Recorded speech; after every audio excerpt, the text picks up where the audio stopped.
बिस्मिल्लाहिर्रहमानिर्रहीम, अस्सलाम वालेकुम। गोल्ड, सिल्वर और क्रूड के एनालिसिस के साथ बॉक्स टीम की तरफ से वीक का स्टार्ट हो चुका है और कंटिन्यूशन पैटर्न ही बना है। गोल्ड की अगर बात करें तो गोल्ड की ओपनिंग जो है वो तकरीबन $100 जो है वो माइनस ओपनिंग हुई है और गोल्ड का जो क्लोज था वो 4909 पर फ्राइडे की क्लोजिंग हुई थी और 4603 के लो लगाकर 4703 के लो लगाकर 4909 पर इसका क्लोज हुआ था। और उसके बाद आज की जो ओपनिंग है वो एक वाइट गैप ओपनिंग हुई और $100 माइनस खुलने के बाद एक दफ़ा इसने 4903 तक का लेवल को दिखाया। वो यहाँ पर टॉप लगा और उसके बाद फिर कंटिन्यूशन करते हुए दोबारा जो है वो बियर रन को इसने ग्रैब किया और दोबारा उसी तरीके से जो है ये जो जैसे कंटिन्यूशन थी फ्राइडे की उसी को आगे जो है इसने बढ़ाया। अभी तक जो लो लग चुका है वो तकरीबन 45.13 का लगा है, जो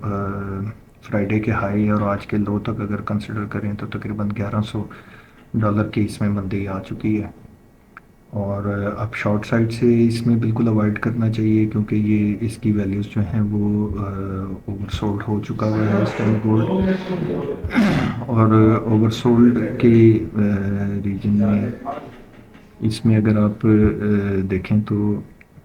अभी इसकी RSI जो हैं वो तकरीबन 22 की रेंज में आ चुकी हैं और ये हाईली ओवरसोल्ड कंडीशन बनती जा रही है इसकी यहाँ पर इस करंट कंडीशन के हिसाब से। अब इसमें देखने वाली चीज़ ये है कि अगर तो इसमें रिबाउंड आता है और दोबारा बुल रन कंटिन्यूशन करे या यहाँ से रिबाउंड रिवर्सल बने तो वो तकरीबन $110 इधर से करंटली अभी 45.54 के रेट चल रहे हैं, तो कहीं 46.60 की लाइन जो है वो इसको दोबारा तेज़ी में लेकर जा सकती है।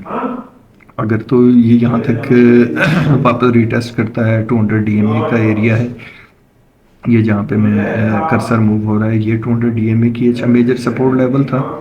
जिसको इसने ब्रेक किया और तकरीबन वहाँ से $150 नीचे लो लगाया। अभी थोड़ा थोड़ा सा इसके अंदर बाइंग आ रही है, या तो दो सूरतें हैं कि या तो ये जो ओवरसोल्ड हो गया इसको न्यूट्रलाइज करने के लिए थोड़ा सा ऊपर ला रहे हैं और सेकंड कंडीशन ये बन सकती है इसके अंदर के सेकंड कंडीशन ये बन सकती है कि यहाँ से ये रिवर्स ना हो और इसी एरिया को एक दफ़ा रिटेस्ट करे क्योंकि मेजर सपोर्ट लेवल था वो ब्रेक हुआ है और उसको रिटेस्ट करने के लिए ये दोबारा कहीं इस रेंज में 46-60 की रेंज में आए। वहाँ पर ऑब्ज़र्व करने वाली चीज़ होगी इसका बिहेवियर कि अगर वहाँ पर इसको सपोर्ट मिलती है और बाइंग आती है तो ये कंटिन्यूशन कर सकते हैं। अदरवाइज़ ये रिटेस्ट करके दोबारा अगर मंदी में एंटर हुआ तो फिर इसके मज़ीद जो नए लो हैं वो तकरीबन 4480 और उसके नीचे 4370 तक के लेवल्स भी ये दिखा सकता है। डिप में बाय करने की स्ट्रेटजी का प्लान रखें, जब भी डिप मिले उसमें बाय करके करें और डिप में बाय करके लेकर करने की कोशिश करें और अपसाइड पे जो है वो ऑब्ज़र्व जो करना है वो 4960 के लेवल को करना है। यहीं से अगर सिल्वर की बात करें तो सिल्वर ने परसेंटेज वाइज गोल्ड की निस्बत बहुत ज़्यादा बड़ी मंदी की है और जो फ्राइडे को उसको डिक्लाइन एक वक्त में ऐसा भी आया कि ये 38% तक इंट्राडे में माइनस हुआ, जो कि एक हिस्टोरिकल डिक्लाइन था इन अ सिंगल डे। और अभी अगर आप देखें तो आज इसकी भी ओपनिंग जो है वो गैप ओपनिंग हुई और उसके बाद इसने एक पुल बैक लेकर तो रेट्स जो है वो 88 दिखाया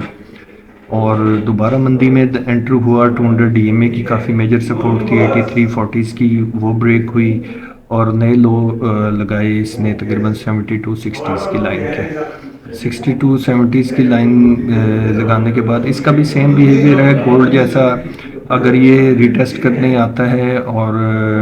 200 DMA के एरिया को दोबारा टच करता है अपसाइड यहाँ पर लाकर और वो तकरीबन 8360 की लाइन बनती है। अगर 8360 के ऊपर इसकी सस्टेनेबिलिटी कंफर्म होती है तो ट्रेंड रिवर्स हो सकता है, अदरवाइज़ ये इस एरिया को दोबारा रिटेस्ट करके तो नए लो के अंदर एंटर हो सकते हैं। और इसमें स्ट्रेटजी ऐसे रखें, बाय एंड डीपी रखें, शॉर्ट सेलिंग से अवॉइड करें। ऑलरेडी हाईली ओवर सोल्ड हो चुके हैं और कहीं पर भी किसी टाइम भी एक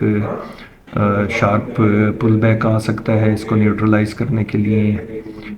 लेकिन अभी भी इसमें तेज़ी नहीं है, थोड़ा बहुत ऊपर आ सकता है ज़रूर, लेकिन ट्रेंड स्टिल नेगेटिव है और बियर्स की जो है वो फुल ग्रिप है ऑन द स्क्रिप्ट। और यहीं से अगर क्रूड ऑयल की बात करें तो क्रूड ऑयल ने भी जितनी अच्छी क्लोजिंग वीकली मंथली दी थी उस हिसाब से बहुत बुरी ओपनिंग हुई और ये तकरीबन 2.5% माइनस ओपन हुआ। बहुत अच्छा क्लोज था 45.77 का, लेकिन आप अगर इसकी ओपनिंग देखें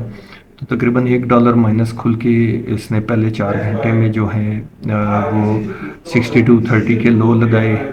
और अभी भी वो कंटिन्यूशन पैटर्न में ही ट्रेड हो रहा है। थोड़ा सा पुल बैक आया है इसके अंदर और ये तकरीबन 6140 के लो लगा के तो अभी 6170 की रेंज में ट्रेड हो रहा है। इसमें बेहतर यही है कि डिप में बाय करें, इसका स्टांस पॉजिटिव ही है और चांस वही है कि जो डिप मिले तो उस डिप को अवेल करें और डिप को बाइंग अपॉर्चुनिटी समझें। और बेहतरीन जो बाइंग है वो 6150 से लेकर तो तकरीबन 60.70 मतलब 6150 एंड बिलो से लेकर तो 60-70 तक जो है इसकी अच्छी बाइंग रेंज बन सकती है। इस एरिया में इसको बाय करें और स्टांस अपना इसमें पॉजिटिव रखें कि हर डिप में इसको बाय करें और ऊपर प्रॉफिट टेकिंग करते जाएं। मेटल्स में वैसे तो अवॉइड करना चाहिए ट्रेड करने से, पीएमएक्स ने उसके मार्जिन काफ़ी इंक्रीज किए हुए हैं और स्प्रेड्स भी बहुत बड़े हैं, तो बेहतर है कि मेटल्स को कुछ टाइम के लिए अवॉइड करें अनटिल अनलेस के हालात बदस्तूर नहीं हो जाते। और अगर ट्रेड करना ही है तो कोई भी ट्रेड ऐसी ना हो आपके पोर्टफोलियो में जिसमें स्टॉप लॉस जो है वो ना लगा हो और या बगैर स्टॉप के जो है वो आप ट्रेड लें। कैलकुलेटेड रिस्क के साथ किसी भी चीज़ के अंदर छलांग मार लें, जंप कर जाएं, लेकिन रिस्क कैलकुलेटेड, लॉस कैलकुलेटेड रख कर। और क्रूड में पॉजिटिव ही स्टांस रखें, बाय एंड डीप स्ट्रेटजी के साथ इसके अंदर काम करें और stay tune for continuous updates, stay tune with ओ बुक्स गोल्ड। अस्सलाम वालेकुम।